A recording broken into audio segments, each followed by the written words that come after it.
Buenos días, ¿cómo les va? Empezamos una nueva emisión de Los Siete Locos. Y hoy vamos a hablar de dos muestras que están en este momento acá en Buenos Aires. La primera es la muestra de Mondongo, el colectivo Mondongo, en el Museo de Arte Moderno de la Ciudad de Buenos Aires.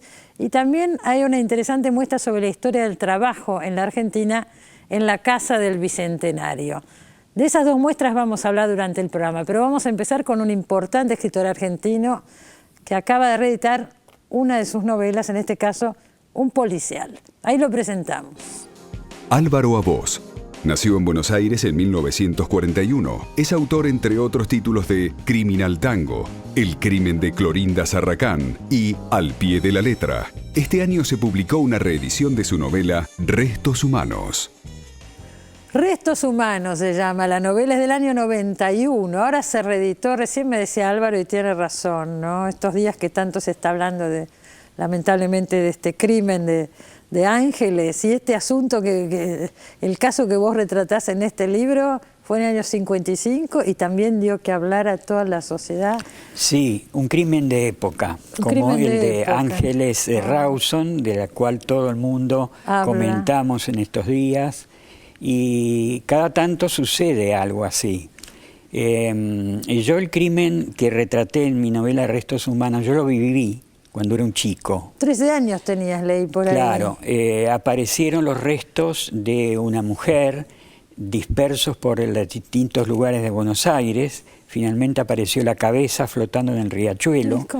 Y eso fue una progresión, de manera de que la gente vivía pendiente de ese caso. Claro, porque iban apareciendo los restos, incluso la policía, hasta que resolvió el crimen, sospechaba, por ejemplo, de los carniceros, sospechaba de los cirujanos, había racias. Claro. Y yo mismo me acuerdo que en mi propia familia, mi mamá y mi hermana, tenían miedo de salir. Las mujeres tenían miedo porque se había formado una psicosis de que había un asesino de mujeres sueltas. Que te agarraba y te descuartizaba. Sí. Bueno, pasaron muchos años. El tema quedó alojado en mi cerebro como le sucede a los escritores. Algo quedó ahí. Sí. Muchos años después lo reconstruí. Tardé mucho en escribir este libro, esta novela. Tardé mucho sobre todo en entender cómo la podía narrar. Claro.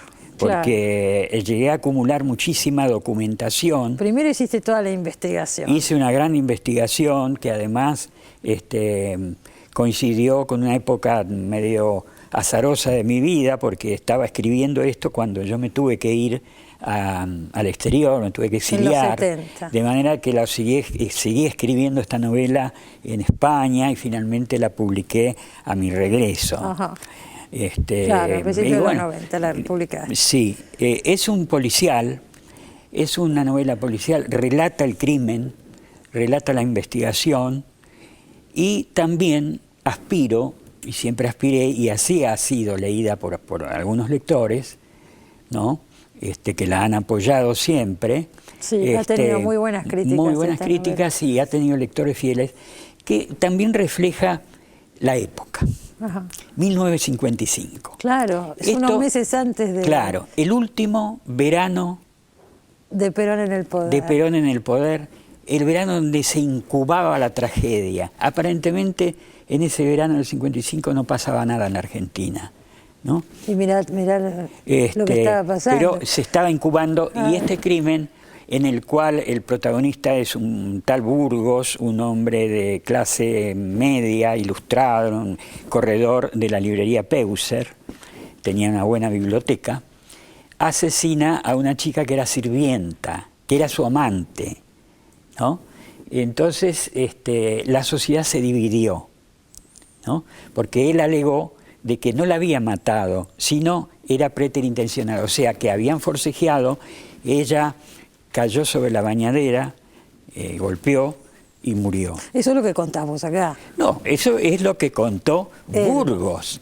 Pero vos lo tomás. Yo he leído, conozco bien el proceso, sí. lo he estudiado ese proceso, sí. Incluso el proceso es célebre en derecho penal argentino. ¿Por qué? Porque él, una vez que tuvo el cadáver allí, se asustó, era un hombre soltero que vivía con sus dos padres, se asustó y dijo, bueno, porque había sucedido en la casa, en las vacaciones de los padres. Entonces dijo, tengo tanto miedo que no me queda otro remedio para ocultar esto, ¿no?, que descuartizarla, cortarla en pedazos y distribuir. Pero está hablando de alguien si puede descuartizar a una persona, digo. Claro, bueno, pero ese es uno de los debates más grandes que hay en derecho penal. El descuartizamiento, ¿es agravante o no? Y la justicia en el caso Burgos dictaminó que no, porque el descuartizamiento es una acción sobre un cuerpo muerto. Bueno, todo esto tiene que ver con el derecho penal, el derecho procesal. Seguro. Ahora, con la historia, yo diríamos, desde el punto de vista narrativo, yo encontré ahí una extraordinaria historia, maravillosa historia, con reminiscencias de Roberto Arlt, aquel Buenos Aires de los 50, sin duda, un clima dostoyevskiano también. No, pero además la armás porque podrías haber hecho una investigación histórica, hiciste una novela, ¿no es cierto? Sí, finalmente la voz me del narrador que constantemente está cambiando, y de hecho, cómo está armada la novela, los capítulos. De hecho, todo diríamos, comentario político que puedo hacer o no figura allí. No. Ahí no se habla, en la novela nada. No se habla una palabra de nada. No. O sea, son hechos privados, hechos que suceden en el barrio de Barracas, en la avenida Montes de Oca, en distintos lugares de la ciudad de Buenos Aires, con distintos personajes. Hay incluso un hilo narrativo que es un chico que ve todo, que evidentemente es autobiográfico. Bueno, y hay otros personajes que aparecen, el chico es autobiográfico, pero hay otros que, hay un deportista, hay un futbolista, hay una actriz, esos son personajes de ficción, supongo. Totalmente, claro. sí, es una ficción. Claro. Absolutamente, invento, diríamos, una vez que me posee la historia, tengo que darle verosimilitud y densidad a la historia como tal. Por lo tanto, ahí me olvido, ¿no?, de los datos. El comisario es el comisario. El comisario está inspirado, es personaje ficcional, se llama Ramosino, pero está vagamente influenciado del famoso Evaristo Meneses, claro, ¿no?, que era un policía célebre. Sí, de esa época. Que diríamos, era el viejo policía, una especie de Magret. Una especie de Magret. Era un hombre robusto, ¿no?, que era inflexible, y fue él el que detuvo a Burgos, al asesino descuartizador. Cuando Burgos escapaba a Mar del Plata, ¿no?, le seguían de cerca, y él, hay muchas fotografías que lo muestran a él llevándolo a Burgos. Personaje al cual, Cristina, quiero decir también que yo lo llegué a conocer. Bueno, eso te quería preguntar porque me intrigó. Leo por no sé dónde que vos lo conociste en la cárcel. Sí. Porque vos fuiste preso político. Exactamente, a comienzos de los años 60. ¿A comienzos de los años 60 que era el gobierno de Ilia? No, era el gobierno siniestro de Guido. La época de Guido. José María Guido. ¿Y vos dónde militabas? Yo militaba en la Juventud Peronista. Era en la época, diríamos, heroica de Gustavo Rearte, Envar el Cadre y otros. Éramos muchachos, diríamos, idealistas. Y con frecuencia íbamos a parar a la cárcel donde había centenares de presos. Con frecuencia. Bueno, algunos de estos personajes como Envar el Cadre vivió, creo, más años en la cárcel que afuera. Eran las distintas dictaduras y los regímenes que proscribían el peronismo. Por eso yo hacía la cuenta y digo, Ilia, Guido. No, era Guido. Obviamente. Y bueno, entonces yo estaba en la cárcel de Caseros, en la vieja cárcel de Caseros, y salíamos al patio. Porque no estaban junto con los presos comunes. Había tantos presos que ya finalmente era todo junto. Y había un hombre pequeño, ensimismado, ¿no?, que caminaba solo, nadie le hablaba, ¿no? Y entonces yo estaba allí en un grupo de militantes presos y gente, y decía, ¿quién es este? ¿No sabés quién es? Es el famoso Burgos. Y entonces me quedó esa imagen. ¿No hablaste con él? No hablé, él no hablaba con nadie. De todas maneras, él fue condenado a 10 años de prisión, o sea que se tomaron alguna, porque la pena de homicidio es de 8 a 25.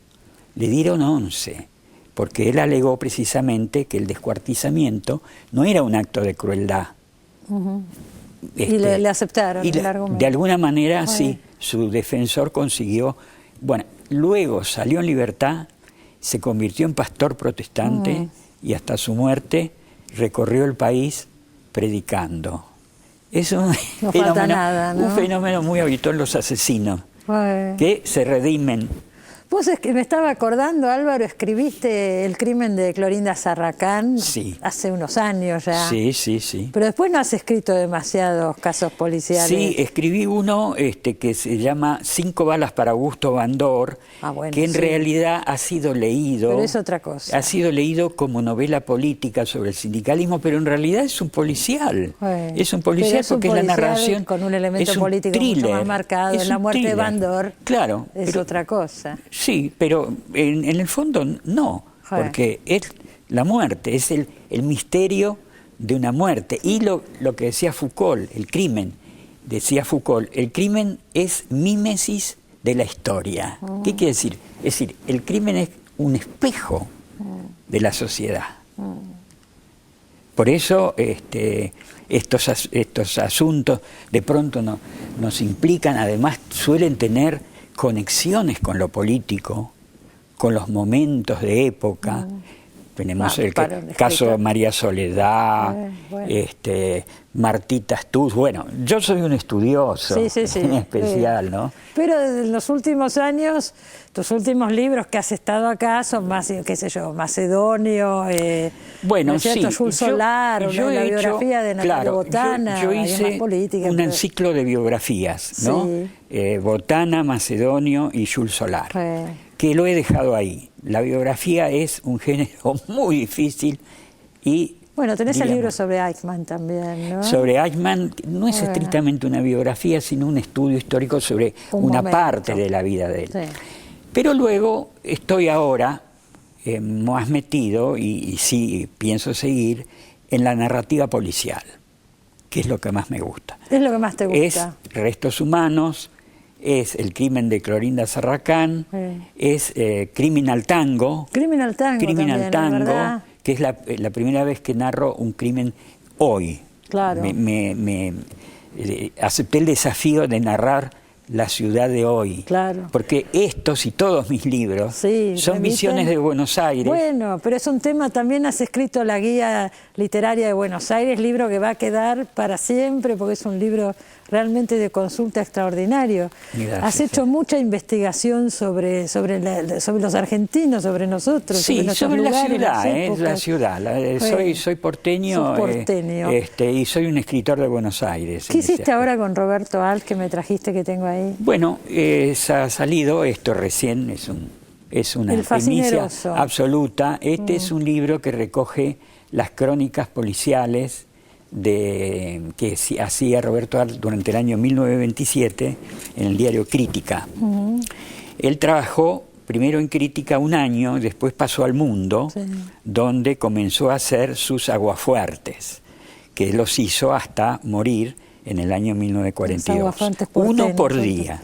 Claro, uno por día. De manera que él escribió más de 5.000 aguafuertes entre 1928 y 1942. Casi el hombre era un esclavo de su aguafuerte, de su nota diaria, ¿no?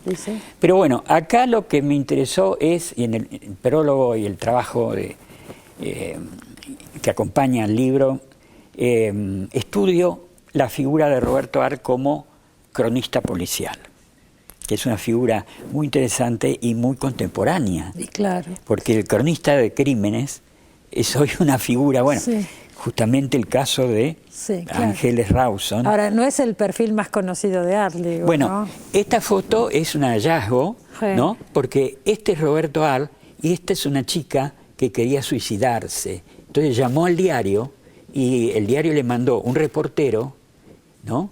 Y un fotógrafo. Y entonces la crónica narra cómo Roberto Alt la salva. Claro, hablando. La salva. Y luego hay 15 crónicas más de esa primera época, donde narra asesinatos, accidentes, todo tipo de noticias policiales. Seguro. Y ahora estás muy metido con el policial. ¿Y estás escribiendo alguno nuevo? Sí. El año que viene voy a publicar una novela policial. Sí, bueno, sí. Ahí nos vendrás a contar cuando la tengas. Cómo no. Bueno, muchas gracias, Álvaro. Y me alegro que se haya reeditado vos, este libro, porque a veces hay libros de la literatura argentina nuestra que no se consiguen. Sí, yo creo que es una linda oportunidad para que aquellos que no lo conocen el libro, ¿no? Ahora Algunos jóvenes, leerlo. porque el libro ya tiene más de 20 años, Sí, claro. De manera de que los libros tienen a veces una vida corta. Esta es la tercera reedición,